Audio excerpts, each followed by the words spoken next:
You're listening to The Blueprint with respected entrepreneur and journalist Brandon Armant. He's talking with other entrepreneurs, professionals, and community leaders about the hurdles they've encountered in their careers, the lessons they've learned, and their blueprint for success. And now, here's your host, Brandon Armant.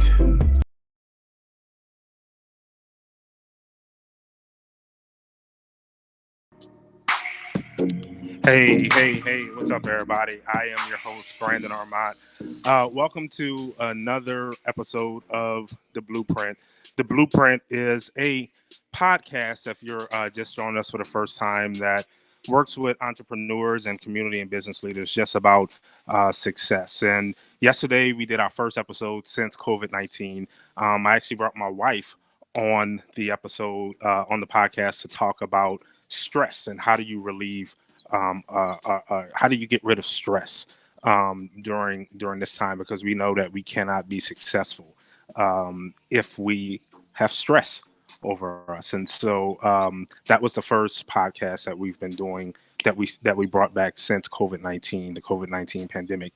And this is our second one since then. And of course, we're focusing again on COVID-19, and we are talking with my brother, DePaul Foxworth, who I have known for a very, very, very long time, since he was actually a little boy. He's a grown man now. He had the baby face, and now he's a grown man, and he's a digital marketer, and he is the owner of his own company. It's called Predictable VA Loans. He's 27 years old. He's an entrepreneur from Foxworth, Mississippi. Yeah, his last name is Foxworth. He's from Foxworth, Mississippi. I don't know how that came to be, but we're going to talk about that as well. And listen, this is our first time doing the podcast on Facebook Live as well.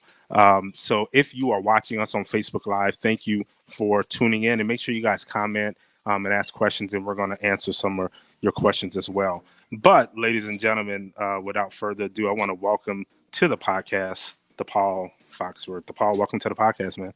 Man, thank you for having me. This is awesome. I'm just blown away because I just remember when you started, your network and everything back when I was in college, and it's just great to see what it's evolved into, to today. So that's awesome, man. So thank you for having me. It's an honor.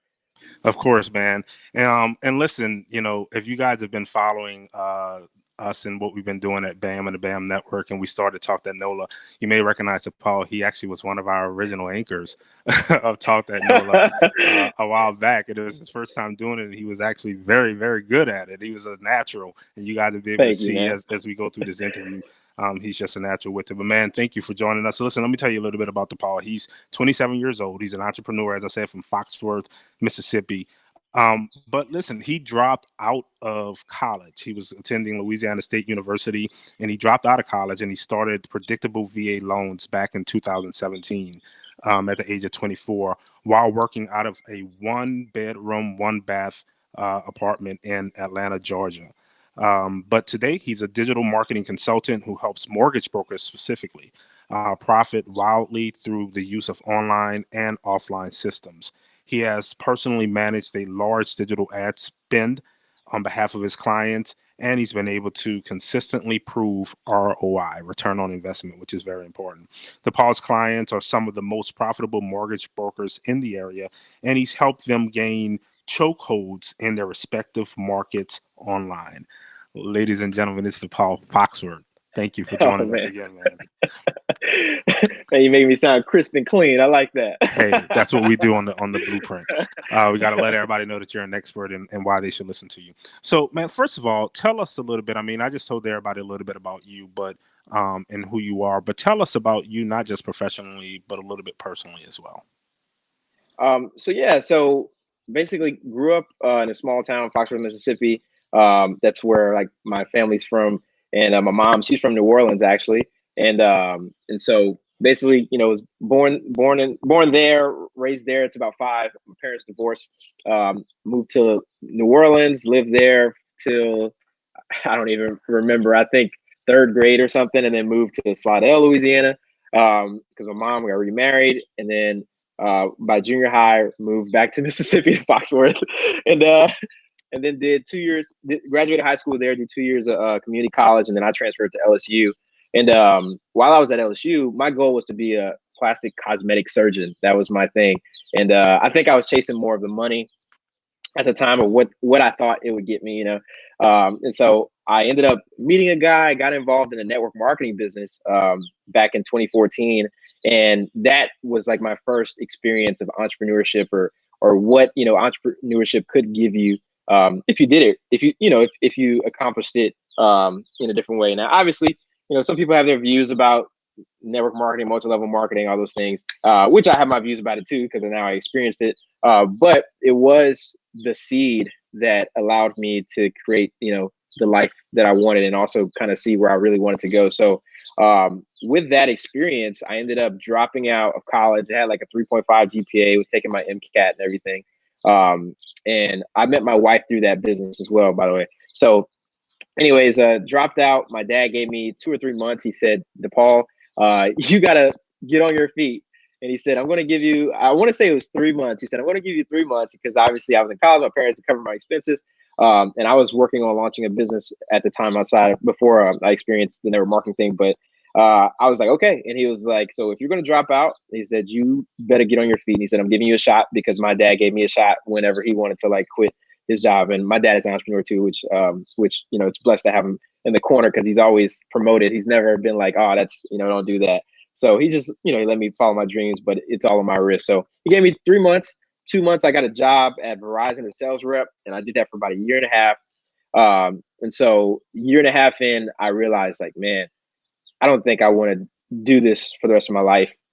Had like kind of a really tough boss, and not really a good boss to me. He was kind of can I say butthole on here? Can I say it? Oh, I just said it. Too late. Too late. You said it already. But the good thing is, we don't have any, FCC rules or anything. So you could actually go on a little worse than that, but you're good. Butthole is fine. Really? Okay. All right. So he was kind of talked down to you a lot, and I did pretty well as far as sales. So I was missing a lot of church, man, because it was a retail sales job, and I just wasn't feeling right spiritually. So one day, and this is my story, whether anybody believes it or not, on a Sunday, God spoke to me and he said, quit your job. And I had started my LLC 2 months before that. And so I didn't feel like going to work that day. And that's literally the words I heard. And so I said to myself, like, okay, how am I going to do this? And I looked at my bank account. I had 6 months saved. And so me and my wife now, we were engaged. We were living together at the time, during this period. But I went and talked to her, and I told her, I was like, hey, look, I just heard God tell me it's time to quit my job because I don't need it anymore. And I was like, I look at my bank account, I got 6 months saved. And I was like, ironically, and so I was like, I'm going to go do it. And so she was like, all right, cool. And she's always been a cheerleader, which is great. And that's why she's like my co-captain. And so, so I went into my boss and I put in my 2 weeks, and he was like, by the way, I look, man, you gave her that plug. She's actually watching right now. She just commented saying, thank you for joining us. We just put her comment up on the screen, Caitlin. Wow. See, there we go.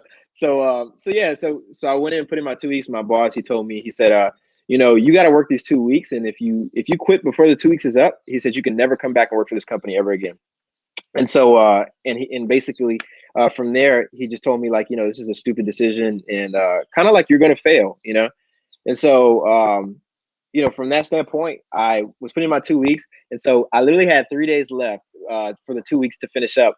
And I had got Caitlin this dog because they had this flood come through Baton Rouge, and her original dog, I was kind of mean because we lost him in the flood and everybody's evacuating. We lost him in the evacuation. And then somehow our family members went and got the dog. And so everybody thought like I just hated animals and all that. So, which, I didn't really like animals because I didn't grow up with them, but I ended up buying her this other dog. It's a little Yorkie. You know how Yorkies are. Women like them. I think it's cute. And so we both bought this dog together.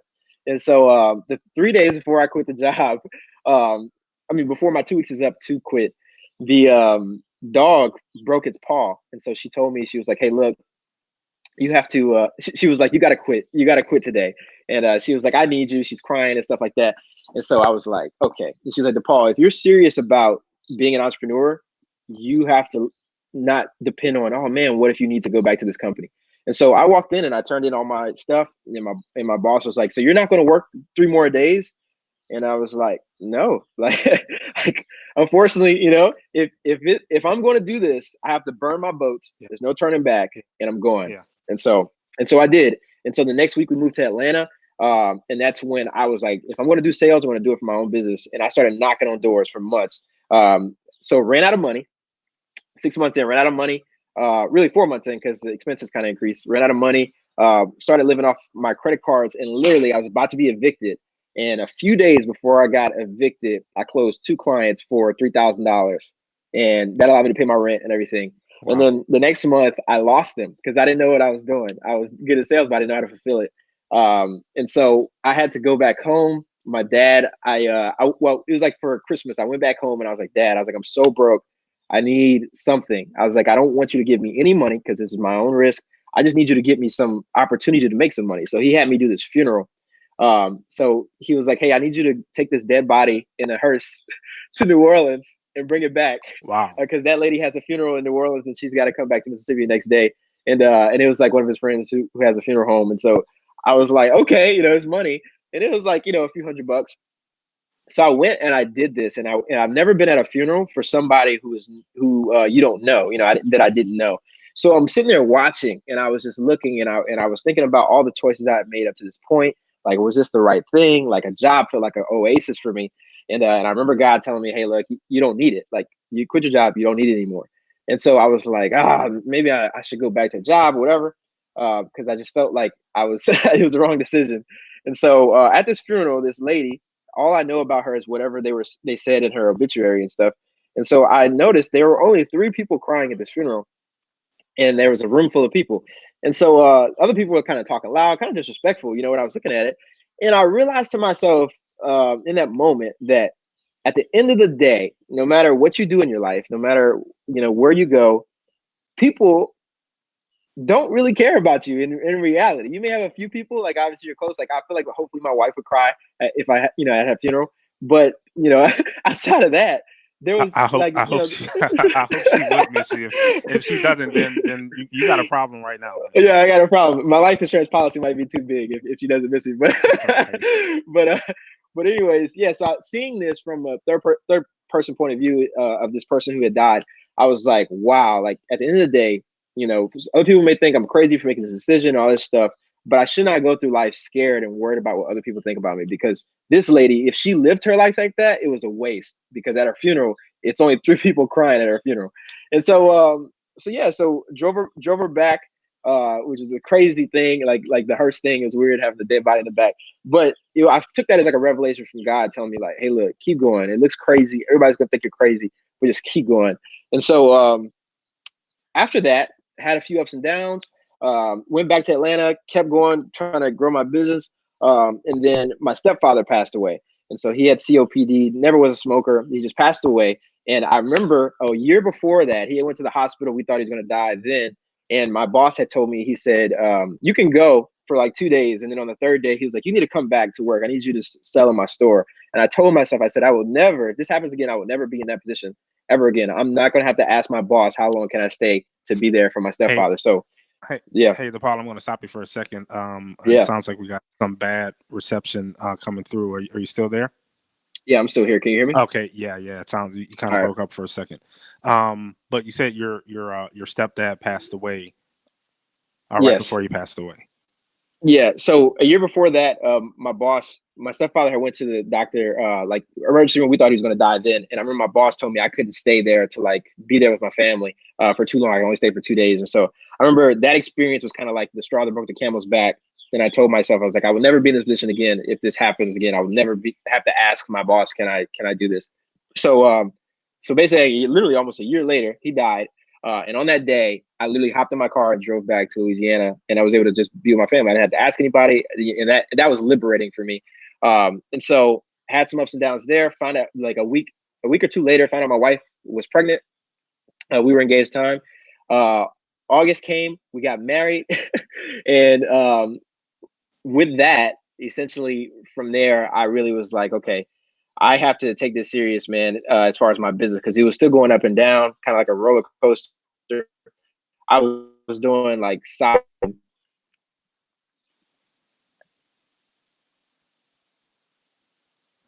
Hey, DePaul, are you still there? DePaul, are you still there? All right, I think we might have lost Brandon, DePaul. Yep, are you still there? Can you hear me? So that's the thing about, Brandon, can you hear me? yeah, I can hear you now. That's Yeah, I that can hear you. that's the thing about technology. So we are in this COVID-19 era, the coronavirus, and so everybody has to practice social distancing and broadcast from afar, and because of that, I guess you probably got way more people that's actually online right now using the internet. So the signal can sometimes be kind of spotty. We would normally be broadcasting from Skyline Studio, but now we're broadcasting from, I guess, Brandon Armant's home studio. I have to make a home studio here at home. But listen, so let's do this. So for the sake of time and in case this internet starts acting up a little bit more, let's hop into the topic that a lot of people I know tuned in for, which of course is digital marketing. And some of the things, guys, that we're going to be talking about on this episode is one, what is digital marketing? Two, digital marketing during this COVID-19 pandemic. Three, how to measure results. You heard DePaul say, heard me read earlier when I was talking about him and his business. He's done a successful job in getting a return on investment for his clients. And then the last thing is, okay, you learn all this stuff. How do you get started? And I think that's probably one of the most important things that people want to know if they haven't started it already. So I guess my first question to you, DePaul, is just tell us a little bit about digital marketing. What is digital marketing exactly? How is that different from traditional marketing? So digital marketing, you can still hear me, correct? Yeah. All right. So digital marketing is just essentially using the internet to market to people. The reason is different is because so many people are used to, old forms of advertising, whether it's print marketing through like newspaper ads, which would be like classifieds. Also, mailers like direct mail, billboards, radio, TV. So those are considered like traditional marketing because I mean they've been around since the early 1900s. So digital marketing is essentially accomplishing the same thing of putting ads in front of people, but on any internet platform, whether that's a social media platform or it's Facebook, Instagram, YouTube, TikTok, Snapchat, all that stuff that's out there, or just putting it as like banner ads on or Google PPC. It's pay per click.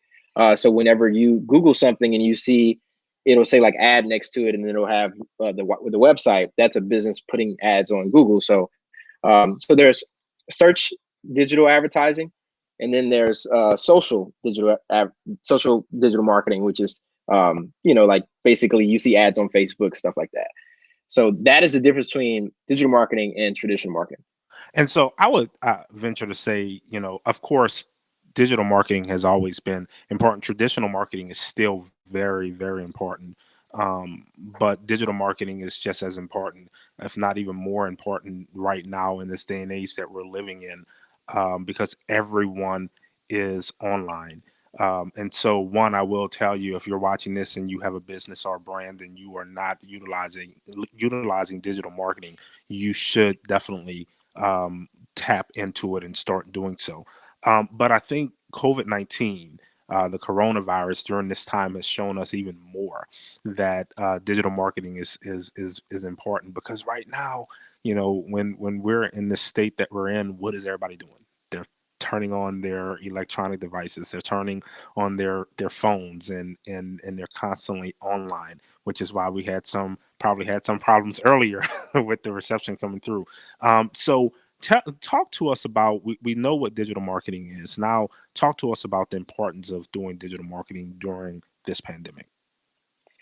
So right now, the biggest thing about digital marketing, so one, it can be a very low cost of marketing, and it also can be very expensive. But the reason it's so important during a time like this is because just like everybody, well, not everybody, but obviously people are watching this being broadcasted from a social platform. So essentially, there's so many people who obviously TV is kind of going away, where most people are just streaming on Netflix, Hulu, Disney Plus, all these other streaming services that are popping up. And so with that, people's source of news as well as entertainment and all those things is becoming social media. And so with that, you have to know how to market on it from that standpoint, because that's where the eyeballs are. So, the reason, billboards have like a very low return, I think it's like way less than 1% return on investment, is because it's not really meant to gain an ROI. It's meant as really as a form of branding. And so where social media, it has so many eyes on it, and it can be from any time. It's always open, right? I mean, when you look at like direct mail or something like that, or radio, certain advertisements are going to play at different times, but social, it's always on. It doesn't require any manpower. There's no like light bill anybody has to pay. And It's 24/7. and it's on demand. Whereas, as you said, with Yes, television or with radio, you may be able to target your demographic on a specific radio station, but and the time that they're probably listening, but you have to hope that they happen to be listening during the time when your ad plays. Whereas social media and digital, they will get it when they decide to open up the app or when they decide to go online. It will come to them. exactly. And so a lot of people, like, kind of talking about that. A lot of people don't realize how important data is. Like, data is essentially the new oil for value wise. And so the thing is, when people go on different sites, they give up their emails. I think we broke up again. There we go. Yeah, when people go on different sites, they give up their emails, or when you like and share things on Facebook, Facebook collects all that. And so people wonder, like, there's so many people on Facebook. Why doesn't Facebook ever charge anybody for using it? And the reason being is because you are paying, but you're paying with your data. And then we, so myself, like as a marketer, and other marketers that use the platform, we pay Facebook by asking them, hey, can we borrow the data that you've collected from your users and put ads that that would benefit them in front of them. And so with that, it is on demand. We can target whoever we want, and basically, you build your targeting based on what you like and what you don't like and all those things.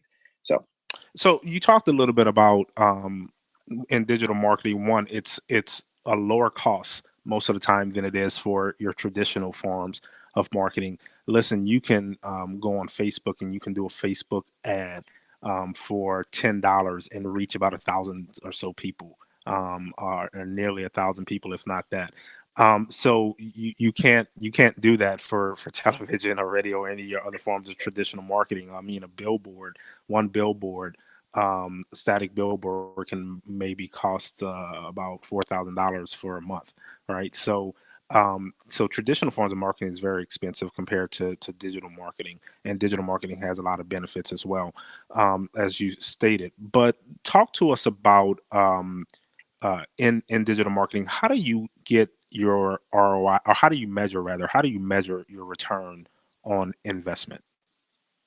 So with that, so I'll kind of bring this all back around. So when I was telling you guys my story and my first set of clients that I got, the reason I lost them is because I was able to do what I thought was cool digital marketing stuff, but I wasn't able to explain to them a return on investment. So they were like, okay, you got people to like this post and all this stuff, but like what, like how am I going to track? I had a doctor and a gym owner.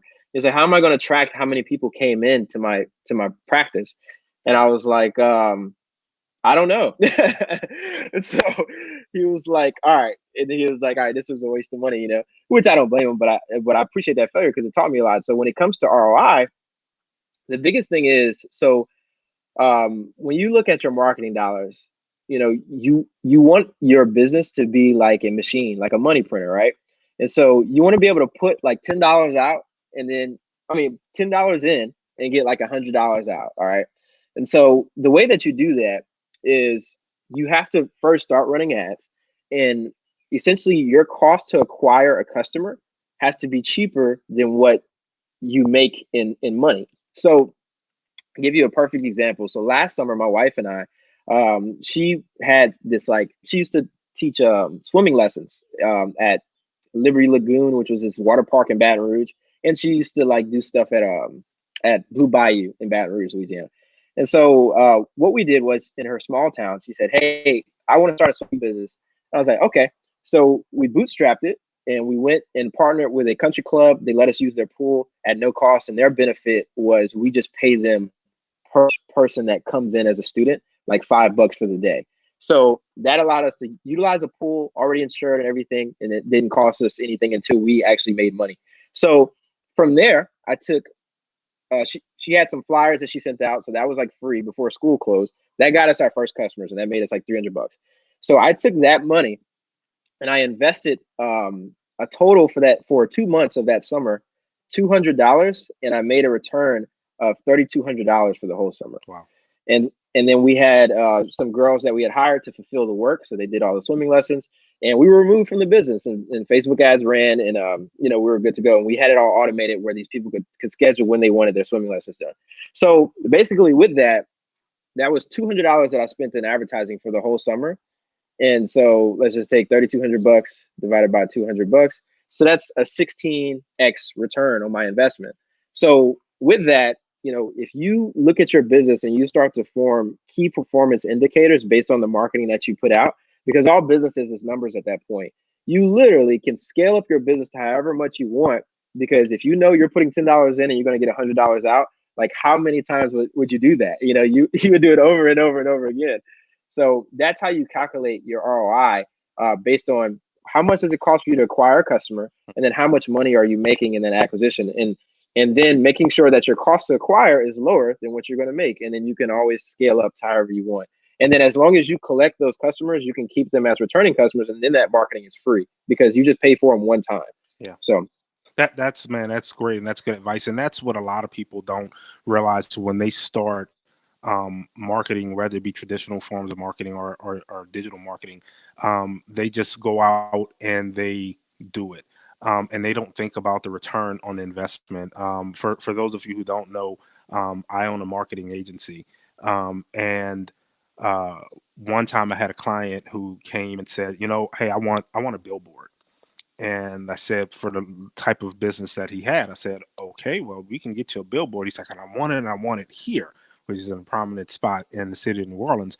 I said, okay, it's going to look great, but will you get a return on your investment? Will it be worth you doing a billboard? Maybe you should do some other forms of marketing that's more on demand that can definitely hit your audience, because the people that you're targeting, they aren't driving in that area. So it doesn't make sense to have a billboard that they're not going to see unless you just want it to look good. And sometimes people just market and they don't think about, okay, I'm putting it out there, but am I putting it out to the right audience so that I can get a return on my investment as well? Because it doesn't make sense to spend all that money for something if you're not going to get the money back, right? exactly. Yeah. And the great thing about digital marketing as well, talk to us a little bit about how your metrics. I mean, you are definitely able to get your metrics a lot of times, most of the time, sometimes in real time, depending on platforms that you use. So talk to us a little bit about your metrics. So in my business, I work with commission salespeople, which are these mortgage brokers and loan officers. And so with them, it really comes down to like if they're running the advertisers themselves or anybody using digital marketing, they care about leads, right? Because their leads turn into mortgages for them. And So I'm sorry, explain for anyone who's on who may not know and understand what a lead is. What do you mean when you say lead?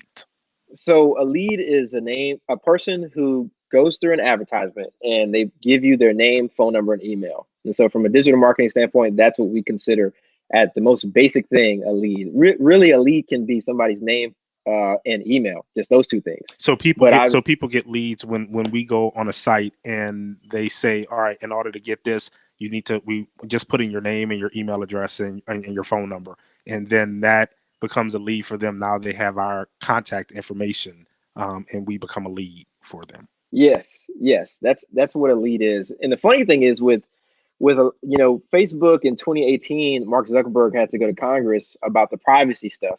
And if you go in your Facebook settings and you look at your settings, you can adjust what you want Facebook to have. So if you like the video or watch the video, marketers can retarget you. If it's their video, they can retarget you over and over again with other videos. But if you say that you don't want that, you can do that in your settings. You can say, hey, I don't want to see these videos, or I don't want to target it. Oh, I think it went out again. Can you hear me? Yeah, I can hear you. Go ahead. Can you Brandon? can you hear me? All right, yeah. All right. So if you say you don't, yeah, I can hear you. All right, great. So yeah, if you say you don't want to be retargeted, um, you can do that. But when you give up your email and your name, really your email, when you give up your email, no matter what privacy settings you set on Facebook, we can still target you, because now you by giving your email, you have willingly said, hey, I want to be reached out to or contacted. So, and that's why data is so important, because you can stop everything else, but when it comes to, if you give your email away and that's the email that you use to sign up on Facebook, you're going to see ads over and over again. Yeah, yeah. And so, with digital marketing, it's easy to look at the metrics and see exactly, how many people have looked at your posts, if they've clicked it, so that you can really see if it's working, because you can sometimes put up you can sometimes put up content, but if the content is not resonating with the people, then they may see it, but if they're not interacting with it, then of course you won't be getting a return on your investment. And then you put up more content, and then they're likely to kind of scroll by and not pay attention anymore. Yeah. Absolutely.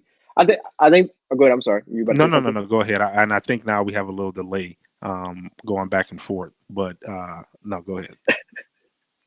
All right. But yeah, I was gonna say, the thing is, a lot of business owners, they can add, like, I think up to 5,000 people when it comes to friends on your personal Facebook page. But Facebook obviously wants you to pay for marketing. So they have shrunk the algorithm to where, even though you may have 5,000 friends, not all 5,000 are going to see what you post.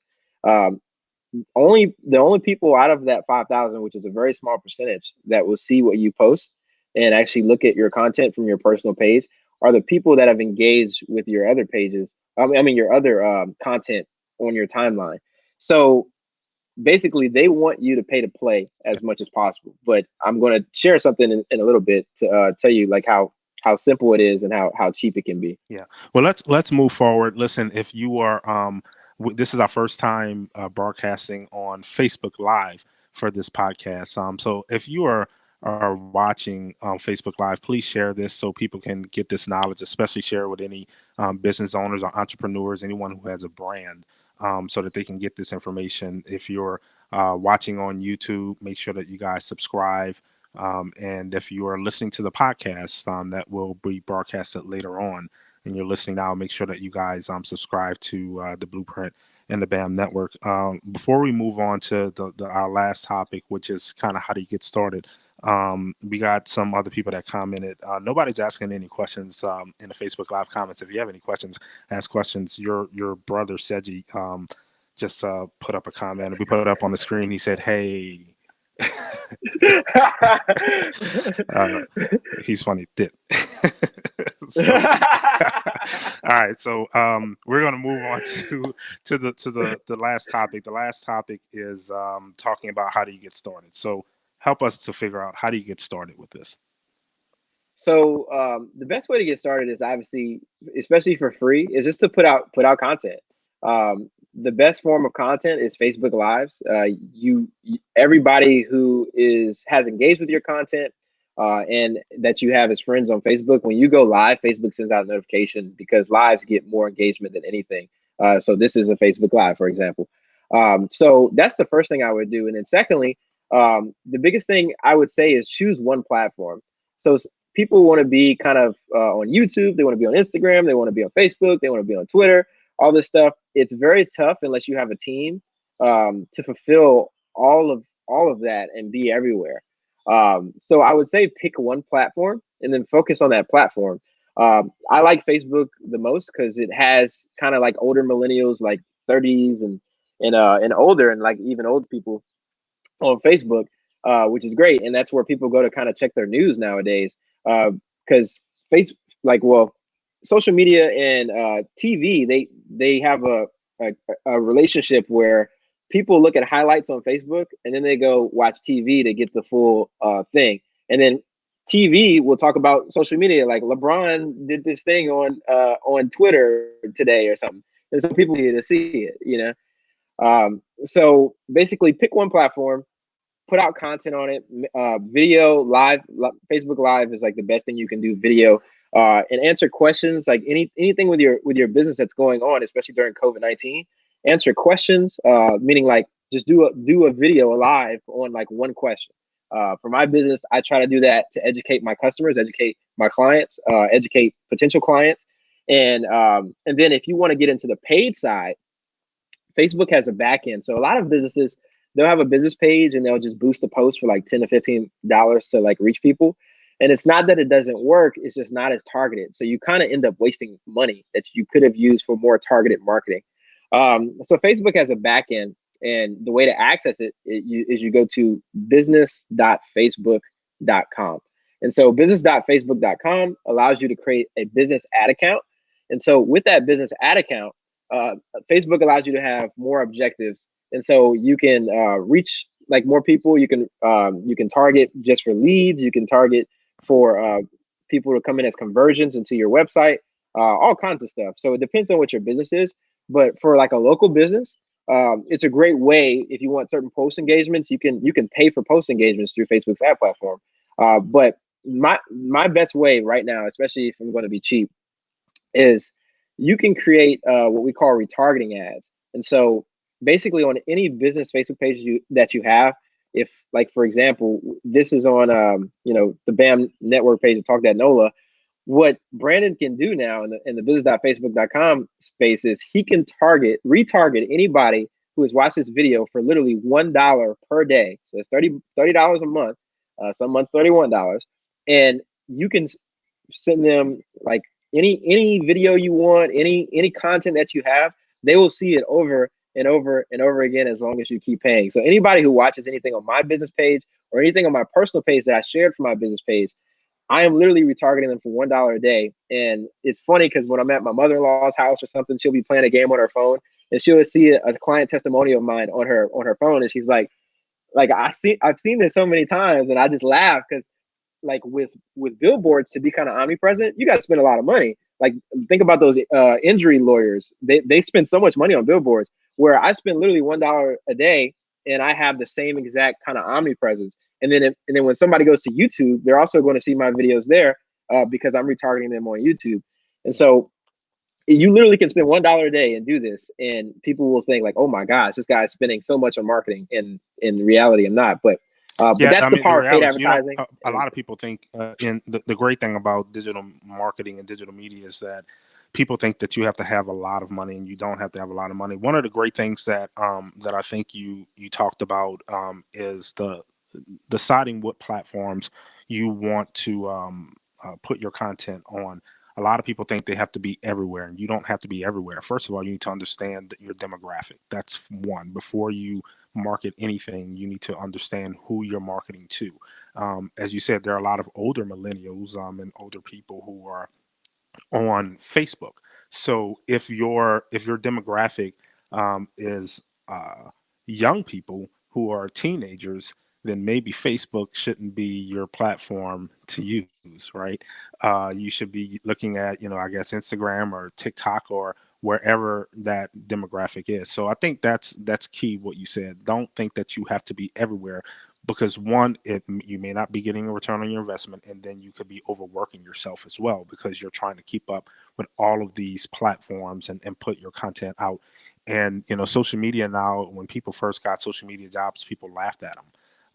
But now we realize it is a full-time job to put out good content and put it out right. And then the second thing I think you commented on, which I think is important, is making sure that your content is good. Content is key. It's king. So it's important that you don't just put anything out when you're putting it out on those platforms, but that you're putting out good content as well. And then taking that content and being able to put those boosts behind it so that it's constantly hitting people. Absolutely. It's so important because at the end of the day, what it comes down to is also being consistent. If you put out let's say you spend like a week creating one piece of great content, but then you don't put out another piece until like a month or two later, you've essentially wasted like the momentum that you could be building as far as your brand, when it comes to having consistency. So sometimes even you would be surprised when it comes to paid advertising. Sometimes the worst looking content, like just you taking your cell phone and just hitting yourself with a selfie video or something, sometimes that performs better than if I had a full-fledged team with perfect lighting, and I'm mic'd up and everything. And you know And why? it's Because because go ahead. I'm sorry. I think you're about to no, say no, it. Go no, ahead. Go ahead. Go ahead. no, no, no, no. I'm done. I'm done. Go, go. My bad, man. I invited you on the show. Go ahead. Talk. Well, no, but I like you. You're excited about it. I want you to share. Go ahead. Why does it do that? All right. So now the interviewee has become the interviewer. All right. Well, because people want authentic. They want things to Mhm. be authentic. Authenticity is key, especially in this day and age. So if it can be overly produced and it looks well, but you don't necessarily have to do that. Now, listen, it still has to be good quality. It still has to be good content and good quality. You can't go and do a selfie and have part of your head cut off. Right. So it still Absolutely. has to be good, but it doesn't have to be overly produced, and you don't have to have a full team. That's what you were saying. Sorry, go ahead. Yeah. No. That's perfect, and he's absolutely right.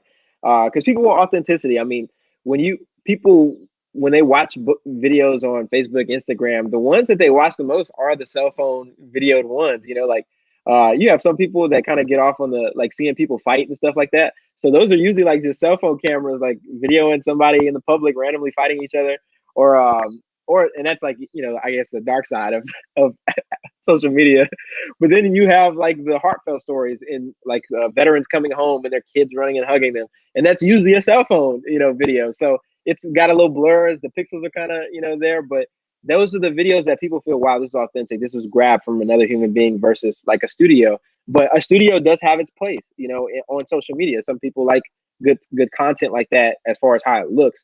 But the main thing I really want to tell you, especially in a time like now with COVID-19, you just want to be consistent That's key. because That's it. everybody is watching it. Everybody is on there right now. Like they're at home, they have nothing else to do.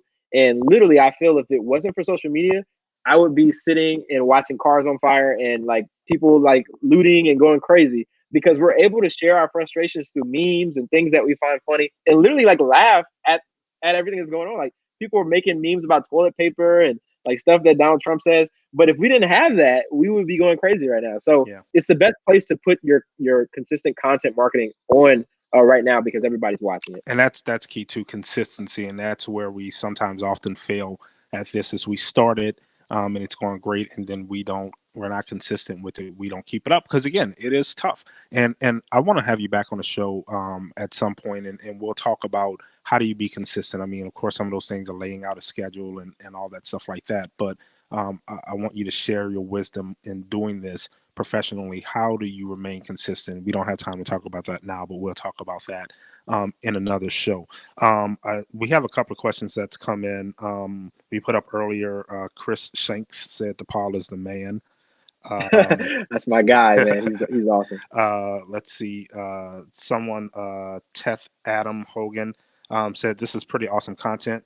And Thank you, Teth. Master Frank, my old karate instructor, he's joining us. He said jumped in late. He's going to rewatch it later. Thank you for that. And then your dad is actually on watching as well. And his question is, can this also work for insurance agents? Absolutely, absolutely. I think the best thing is, and my dad is an insurance agent, which is awesome. So he's had his business for a long time. But my biggest thing is when, especially in your local market, when you're putting out content, always, especially in your local market, you become a what is, oh man, I can't even remember the word now. I just said it the other day.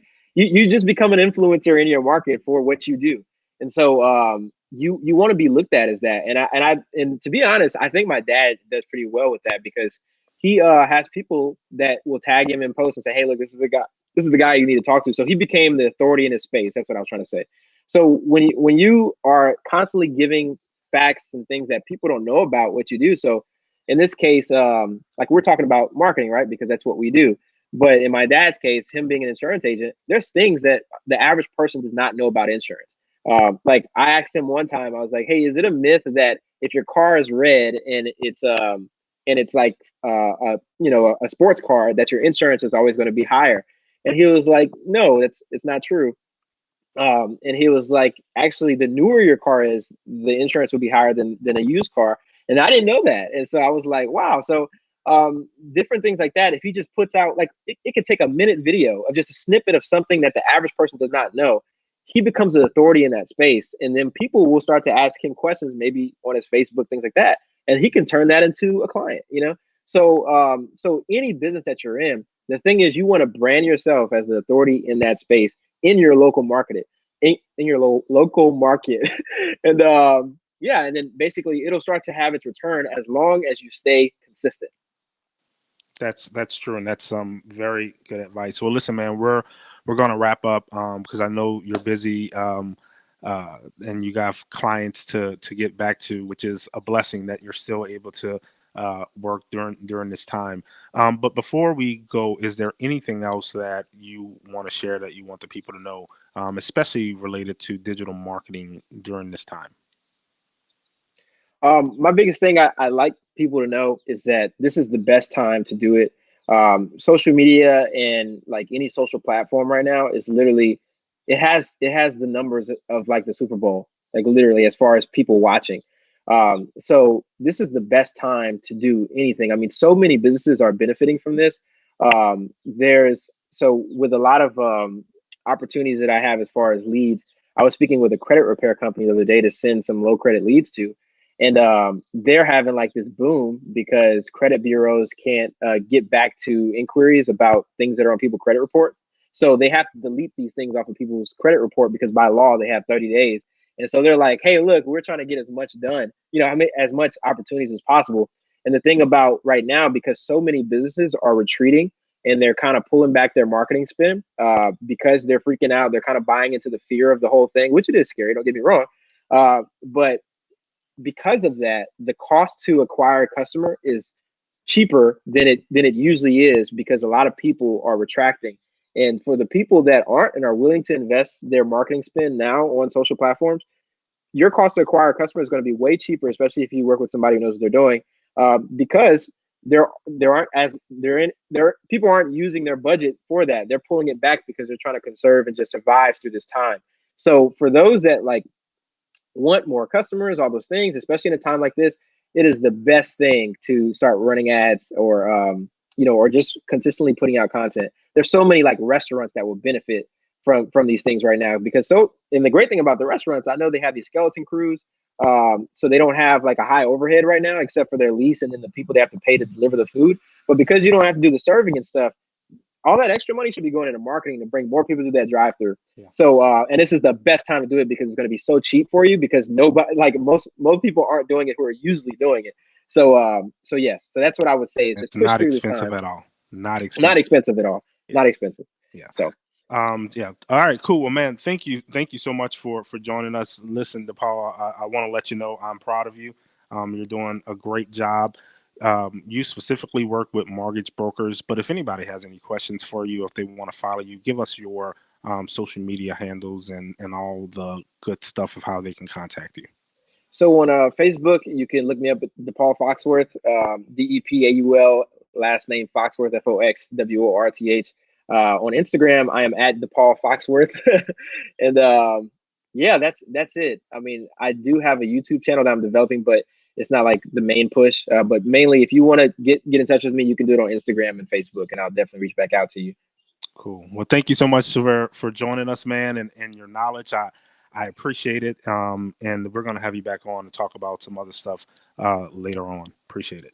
I would love it. Thank you for having me today, man. And anybody watching, check out Talk That NOLA Radio and check out as well BAMM Network and everything they have to offer. And buy everything, buy it all. I appreciate you, man. Look at that plug. See, that's why I'm gonna have you back on the show because you're plugging it like nobody else can plug it. Appreciate it, man. No problem, listen. Man. You guys have been listening to The Blueprint. We were talking with DePaul Foxworth, digital marketer who owns his own digital marketing company. You saw that he just gave us a wealth of knowledge and information. And so if you have not been utilizing digital marketing during this time, make sure you guys go and do it. This is the perfect time to do it. As DePaul said, it's not super expensive. It's not hard to do. You don't need a full team to do it. You can do it yourself. You just have to make sure you do it. You start doing it and do it consistently. And listen, when you start doing it, it's not going to be perfect. Don't expect it to be perfect. Nothing is perfect the first time you do it, but the more you do it, you keep doing it, it's going to get better, but you got to start. And so make sure, and this is the perfect time to do it. So make sure you guys are doing that. Listen, as I said earlier, if you are not following us, as DePaul said, if you're not following us, make sure you go follow BAMM Network. Make sure you follow Talk That NOLA, and make sure you subscribe if you're listening to us on the podcast. And if you haven't done so already, download the free Talk That NOLA app. You can listen to the latest hip hop and R&B music all day, and then all of our shows that we have across the BAMM Network broadcasts on Talk That NOLA. I'm Brandon Armant. Thank y'all for tuning in to the first Facebook Live for The Blueprint. We'll talk to you guys later. Thanks.